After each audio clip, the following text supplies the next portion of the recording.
Curtis Vizza, the head coach of the Vancouver Island Raiders, Bob Reist, the front man for the Valley Huskers. These two teams get set to meet to wrap up the regular season in Nanaimo on Saturday afternoon. And let's start with Week 9. Curtis, for your club, 5-point loss on the road in the Apple Bowl. What are the takeaways from that game? You know, we got to see some of the future with Keegan Henderson behind the helm there. He stepped up and played a pretty solid game for us, so third-string quarterback. Rolling the Apple Bowl, and with bullets flying there, he did a great job. You know, do we see things to work on as a team? Absolutely. There's some lazy routes, right? So we've been working on that for a little while. And the effort part's our own control. We saw Andre Goldberg run the rock pretty well. O-line do some good work. You know, as a whole, we got exposed, though. In our secondary, there's, you know, only so many room for so many mistakes, and the Okanagan Sun did a great job and stepped up there, and they took the 2 points.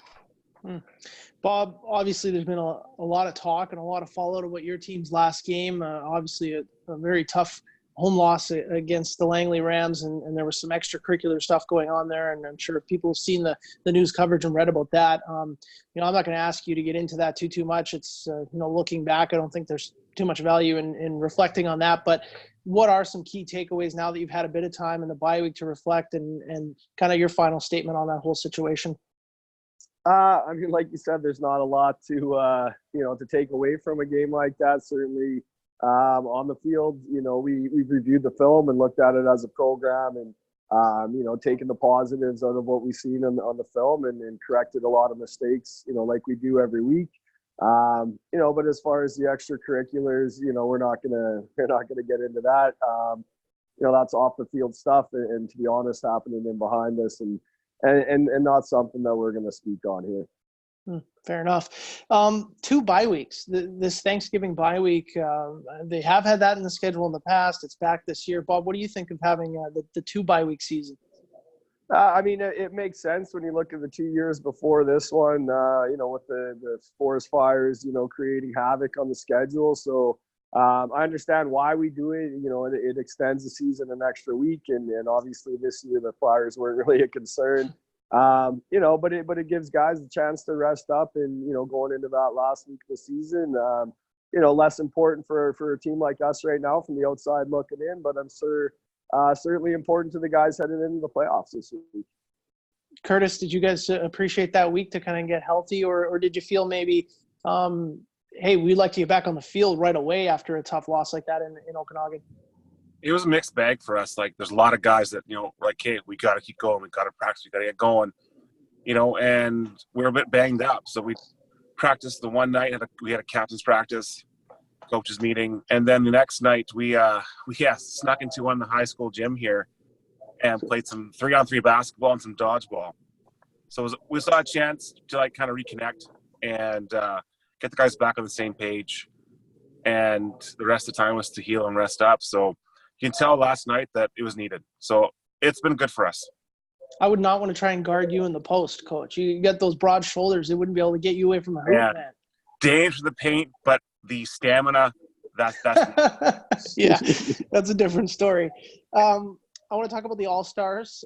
Bob, first with you, obviously Ethan Holman earning himself an All-Star nod, and that's great. But Brandon Poulin's name was not on the list, and you know, I didn't get to vote on the All-Stars, but I was surprised to see that. What is kind of your reflection on that, and then the All-Stars overall? I mean, first off, congratulations to Ethan. Certainly, he was outstanding for us this season, and you know, certainly well-deserved All-Star for him, and hopefully he gets continued to be recognized in the major awards. You know, like at this time of year, I think you go around to a bunch of groups, and there's always guys that should be, you know, that you think should be on or whatever in each team. But Poulin's a surprising one. I mean, I think he's top 3 in 3 or 4 of the major categories this year, and you know, I mean, 60 catches for the year to this point. You know, I think he's 3rd or something in yards, and touchdowns. He's right there as well. So again, here I'm not here to take away from the guys that were named. Certainly, those guys had outstanding seasons. You know, absolutely, but it is surprising to see that. You know, and I guess when you're a 2-7 football team going in, you know, you're less likely to be recognized. But, you know, it's a shame for a kid like that who battles hard Certainly has the stats to kind of show that he's, an upper echelon guy in this league. Yeah. Curtis, real quick thoughts on each of your guys. Nick Hunchak, the punter, outstanding young punter. Guy Van McNally Hardesty, I think a no-brainer on the defensive side of the ball. Mike West, North Rainey on the offensive side of the ball. Just maybe real quick, kind of 10-second thoughts about each of those guys. Nick Hunchak, without a doubt. Like, he's a fantastic punter. Yeah. And that's what's for punting and punting only. G, we locked down. I wasn't surprised there at all. Like, does his job, does it well. With Mike and North, North, I think, has just kind of found a groove. A bit of a surprise, but I'm proud of him. And I definitely thought that Mike West is someone people plan for. Bob, is there any joy in kind of spoiling the Raiders' chances at finishing in third place? Anything around that spoiler this week, or is it just let's put a proud effort on the field and get this season through? Well, I mean, I don't think it's the second one. I don't think anybody in this locker room is, hey, let's get it done and get past and move on to next season. I mean, there's a lot of pride in this locker room, and but it's not about ruining the VI Raiders and where they sit.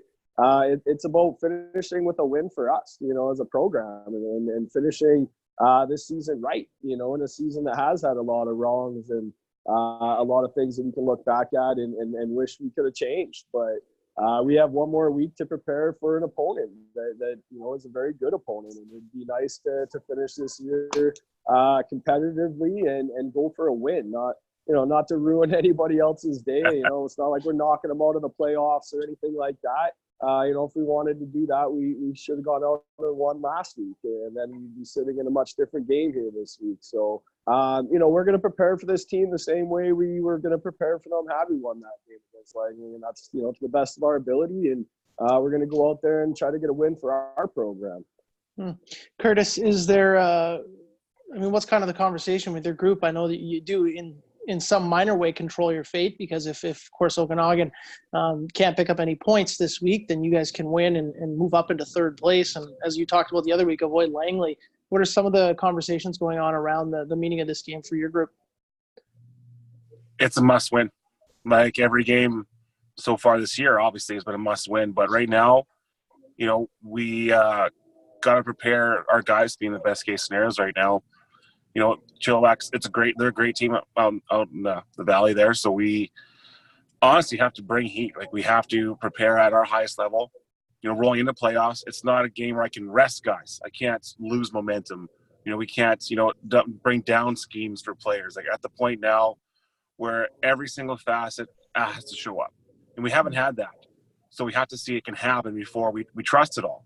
So going into playoffs that we have confidence, and, we feel like we can be effective. Otherwise, it's going to be a real short run at anything.